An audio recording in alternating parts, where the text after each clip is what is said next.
টাকা বেশি আয় করলেই সঞ্চয় হয় না, সঠিকভাবে খরচ করে বাঁচাতে পারলেই সঞ্চয় হয়। আজকের ছোট সঞ্চয় আগামী দিনের ভরসা। আয় কম হলে যে সঞ্চয় অসম্ভব নয়, প্রতিটা ছোট সঞ্চয় একদিন বড় নিরাপত্তা হয়ে দাঁড়ায়। আসসালামু আলাইকুম, কেমন আছেন মোর কলিজা আপু ভাইয়েরা? আলহামদুলিল্লাহ, আমিও ভালো আছি। আশা করছি আমার এই ভিডিওটা যে যেখানতে দেখা শুরু করছেন, আল্লাহর রহমতে সবাই ভালো আছেন। এই যে ভিডিওর শুরুতে একটি কথা বললাম যে অল্প আয় অনেক বড় সঞ্চয়। এই যে যেমন ধরুন, প্রতিটা নারী কিন্তু রান্নাঘর থেকেই সঞ্চয় করতে পারে। আর একটা 2 টাকা নয়, হাজার হাজার টাকা এখান থেকে সঞ্চয় করা যায় প্রতিটা রান্নাঘর থেকেই। আপনি মনে করেন আপনার ঘরে সবজি লাগবে, অনেক বাজার লাগবে, তখন আপনি কি করবেন? আগে আপনি চেক করে নেবেন যে ফ্রিজের ভিতরে কোনো তরকারি আছে কি না। যদি থেকে থাকে তাহলে আর ওই দিন বাজার করতে দিবেন না। আর ওইটা দ্বিতীয় কথা হচ্ছে, যদিও বাজার করতে দেন তাহলে ওইগুলো বাদে যা দরকার সেটা কিনবেন, অপ্রয়োজনীয় কোনো কিছু কিনবেন না। আর আপনারা বলতে পারেন, একদিন আমি এই বাজার করা থেকে কি আমার একদিনে সব সঞ্চয় হয়ে যাবে? না আপুরা, এক ফোঁটা পানি দিয়েই যেমন অনেক সমুদ্র হয় পানিতে, তেমনি 1 টাকা 2 টাকা করে জমাতে এখান থেকে একটি বড় সঞ্চয় হবে। আপনার আয় কম, তাতে কি হয়েছে? এখান থেকে 1 টাকা 2 টাকা করে জমিয়েই তো আপনার অনেক টাকা হবে। আর প্রতিটা নারী কিন্তু চায়, একজনের কাছে যদি মনে করেন আপনার কাছে যদি আজ 2 টাকা 5 টাকা 10 টাকা বা 100 টাকা যদি না থাকে, আপনার হাজবেন্ড আছে, আয় করে কিন্তু কম, তারপর অন্যের কাছে হাত পাততে কিন্তু অনেক খারাপ লাগে। আপনার সন্তানদের যদি কোনো কিছু চাহিদা থাকে, আপনি পূরণ করতে পারবেন না। সন্তান তো দূরের কথা, নিজেরও তো একটা চাহিদা আছে। মনে করেন আপনার একটা কিছু প্রয়োজন হলো বা কাউকে দিতে মনে চাইলো, আপনার আত্মীয় স্বজন আছে বা আপনার বান্ধবী আছে, কাউকে একটা গিফট করা খুব প্রয়োজন, বা সংসারের জন্য আপনি বড় কিছু কেনাকাটা করবেন, নিজের জন্য কিছু কেনাকাটা করবেন, তখন কিন্তু স্বামীর কাছে হাত পাততে হয়। তা ওই সময় যদি না থাকে, বা সেও বা কোথা থেকে দিবে? এই জন্যই ছোট আয় হোক, আয়ের সংখ্যা ছোট হোক, কিন্তু সঞ্চয় হবে বড়। সেই বড় সঞ্চয় একেবারে হয় না আপু। আপনি 5 টাকা 10 টাকা করে এভাবে বাজার থেকে আপনি বাঁচাতে পারবেন।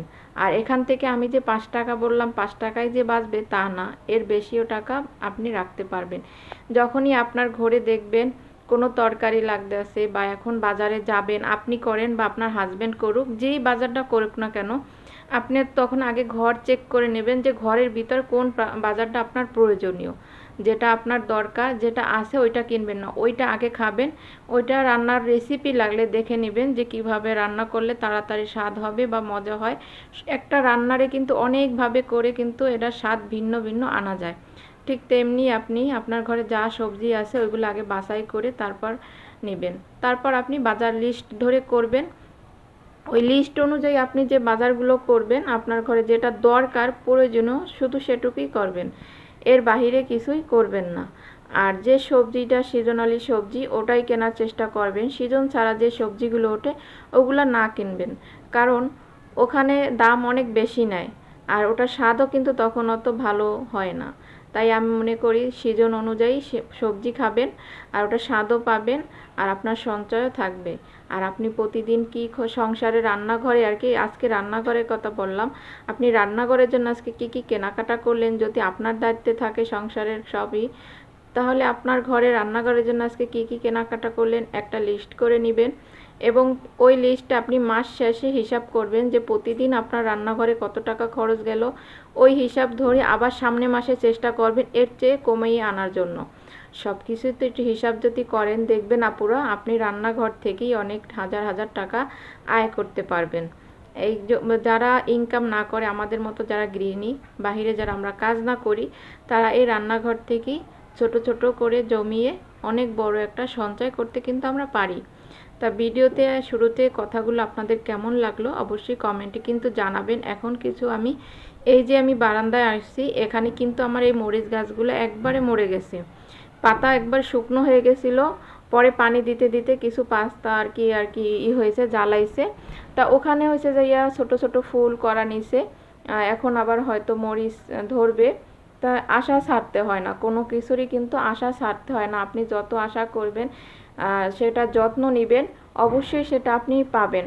এখানে কিন্তু রায়ানের আব্বু মোবাইলে কাজ করতেছিল, মোবাইল আর কি দেখতেছিল, হয়তো আমি মজা করতেছিলাম।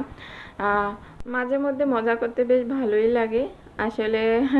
ওই সময়টা আমরা অনেকগুলো কথাই বলছি, আমি কেন ভিডিও ধরে রাখলাম, কেন এখন তার ভিডিও করতেছি, কি কারণে কি দেখাইতেছি, এটা আমাকে জিজ্ঞেস করতেছিল। বলতেছিল তুমি তোমার মতো করে ভিডিও করে যাও না, কেন তুমি আমাকে ভিডিও করছো। তো এখানে সন্ধ্যা হয়ে যাবে, আমি আবার রান্নাঘরে ঢুকছি। আমার বাচ্চারা বাড়ি থেকে আসার পরে জানেন না আপু ভাইয়ারা, আমি ওদের ভালো কিছু তেমন রান্না করেই খাওয়াই নাই, কারণ আমার ঘরে যা ছিল সবসময় আমি একটু হিসাব করেই চলি, ওগুলোই রান্না করে দিয়েছি।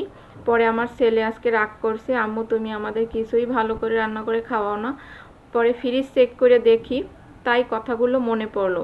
ফ্রিজ চেক করে দেখি যে কিছু রান্না করার মতো আছে কি না আমার বাচ্চাদের পছন্দের। তা আমি অল্প একটু মুরগির মাংস রেখে দিয়েছিলাম, হয়তো বা নুডলস রান্না করার জন্য, নয়তো কোনো কিছু একটা করার জন্য। আমি একটা মুরগি কোনো সময় একেবারে রান্না করি না। তো ওইখান থেকে কিছু সলিড মাংস ছিল, ওইগুলো আমি নিয়ে বাইর করে সুন্দর করে ওদের একটু বিরিয়ানি করে দিছি।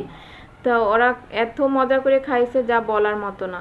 এই যে দেখেন আপুরা, আমার ঘরে যদি আজকে এগুলো না থাকতো তাহলে আমার বাহির থেকে কেনা লাগতো, আগে যদি চেক না করি আমি যদি মুরগি কিনতে যেতাম। আর এই দেখেন আমার ঘরে এই যে সবজি, আগে আমি সব সময় বাজার করার আগে সবজি কি কি সবজি আছে এগুলো আমি চেক দেই। এখানে দেখেন উস্তা আছে, বেগুন আছে, আমি এগুলো দিয়ে আজকে আবার চালাবো, মানে এটা কিন্তু পরের দিন। তাই এভাবে সবসময় আপনারা ফ্রিজ যেখানেই সবজি রাখেন না কেন, বাজার করার আগে রান্নাঘরটা পুরো একটা চেক দিবেন যে আপনার রান্নাঘরে কি কি আছে, কি কি লাগবে না। এরকম যদি আপনি একটু হিসাব করে চলে, তাহলে দেখবেন আপনার রান্নাঘর থেকে আপনি গৃহিণীরা, আমি কিন্তু এভাবেই রান্নাঘর থেকে ছোট ছোট করে টাকা জমিয়ে একটা বড় সঞ্চয় করি।